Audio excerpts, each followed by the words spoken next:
Imagine this. The Fever are surging, the playoff chase is heating up, and the entire WNBA feels like it's tilting on its axis because of one player, Caitlin Clark. The buzz is unreal, the crowds are bigger, the spotlight is brighter, and just when it feels like history is about to be written, everything stops. Caitlin Clark is shut down for the rest of the season, and shortly after, LeBron James was quick to respond. Stick around to see what he had to say. But here's the twist. This story isn't just about a star sidelined. It's about the chain reaction that follows. Because when a player of Clark's magnitude goes down, it doesn't just impact the Fever, it shakes the entire league. So who steps up when the spotlight suddenly shifts? And what does this mean for the playoff race that was already on a knife's edge? But that's not even the shocking part. Later in this video, I'll break down exactly what the Fever must do in 2026 if they want to turn Caitlin's superstardom into a championship reality. And the roadmap might surprise you.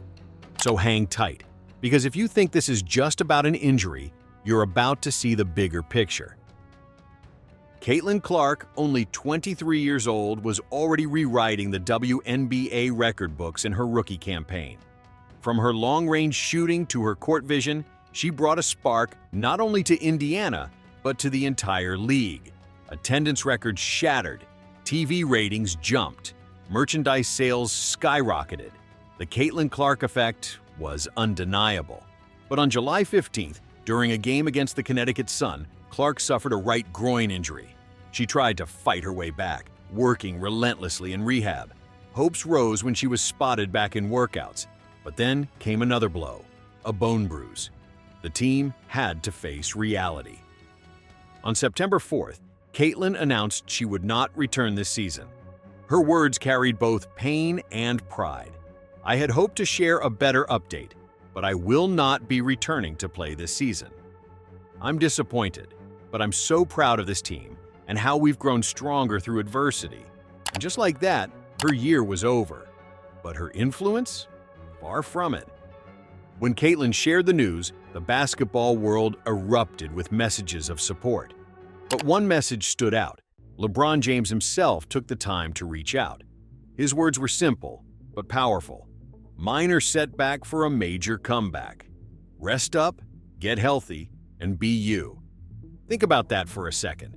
One of the greatest players in NBA history, a man who knows the weight of expectations, gave his public stamp of encouragement.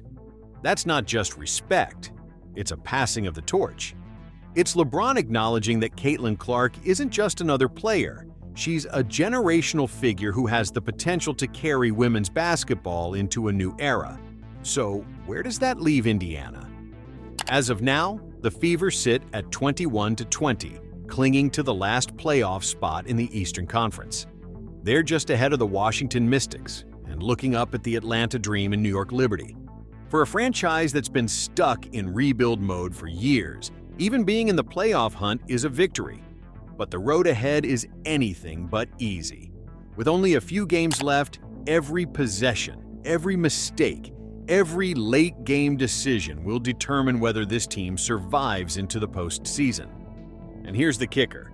They'll have to do it all without Caitlin Clark. So let's zoom in on what's left. The Fever face the Chicago Sky next. That's the one game that feels manageable. Indiana has beaten the Sky all 4 times this season, often by double digits. It's the perfect opportunity to steady the ship and gain momentum. Then comes a tougher stretch. They'll see the Seattle Storm, a team also fighting for playoff seeding. Seattle has been inconsistent but dangerous, especially with Jewel Lloyd leading the charge. And finally, they close against the Los Angeles Sparks, another team hovering around the playoff bubble. That game could easily decide who advances and who goes home. This isn't just about winning, it's about survival. 2 wins might secure the Fever's spot. 3 wins could elevate them into stronger seeding.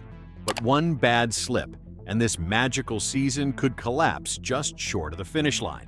So the question is, who takes the wheel now? With Caitlin sidelined, the Fever can't just hope someone magically replaces her production. It has to be a collective effort, but there are 3 names fans need to watch. First, Aaliyah Boston.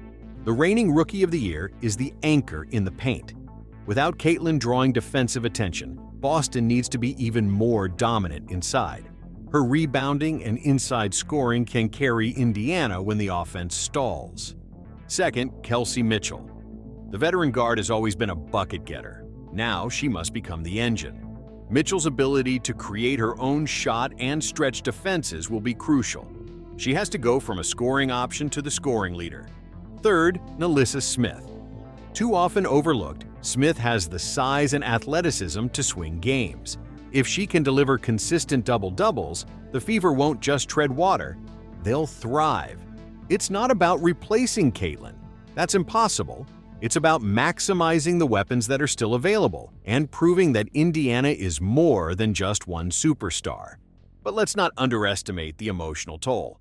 Losing Caitlin doesn't just hurt on the stat sheet. It shakes the locker room. She was the leader, the face of the franchise, and the spark every teammate rallied around. Yet here's where it gets powerful. Even in her absence, her influence lingers. Players talk about how her energy and competitiveness raise the bar. She set a new standard for how hard you play, how much you care, and how much you fight for every possession. That doesn't go away just because she's wearing street clothes. The Fever will carry Caitlin's fire into every remaining game. So, what does this mean for next year? Stick around to hear a bold prediction. As heartbreaking as the 2025 season is ending, the real question is, what must Indiana do in 2026 if they want to become title contenders? First, they need depth. This year exposed the cracks in the roster. Injuries to Sydney Colson, Ari McDonald, and Sophie Cunningham left the backcourt paper thin. The Fever need reliable bench scoring and secondary playmakers who can step in when stars are sidelined. Second, defense has to become an identity. Too often this season, Indiana leaned on outscoring opponents. Championship teams clamp down when it matters most. The Fever must build a defensive backbone to complement their offensive firepower. Third, trust and development. Aaliyah Boston and NaLyssa Smith are still young. Another year of growth could turn them into one of the most dominant front courts in the league. Pair that with a healthy Caitlin Clark, and suddenly Indiana looks like a nightmare matchup for anyone. And finally, they need composure. This team is learning how to win. Next season, they must learn how to dominate. That means fewer late-game turnovers, smarter possessions, and a killer instinct that doesn't just settle for playoffs, but hunts for a championship. So what do we make of all this? Caitlin Clark's season may have ended, but her story is far from over. She's already cemented herself as a transcendent talent, and this year, though cut short, proved she's every bit the star people expected. LeBron James's support wasn't just words. It was a reflection of how the entire basketball world views her, as the future. The Fever's job now is clear. Finish strong without her, survive this playoff race, and prepare for 2026 when she comes back hungry. So here's the truth. We may not see Caitlin Clark take another shot this season, but her presence still defines it. Every Fever win is a testament to her influence. Every fan in the stands is there because she changed what Indiana basketball means. So the question becomes, when she returns next year, fully healthy, with more weapons around her, will we be looking at the dawn of the WNBA's next dynasty? Only time will tell. But one thing is certain, this story is only just beginning.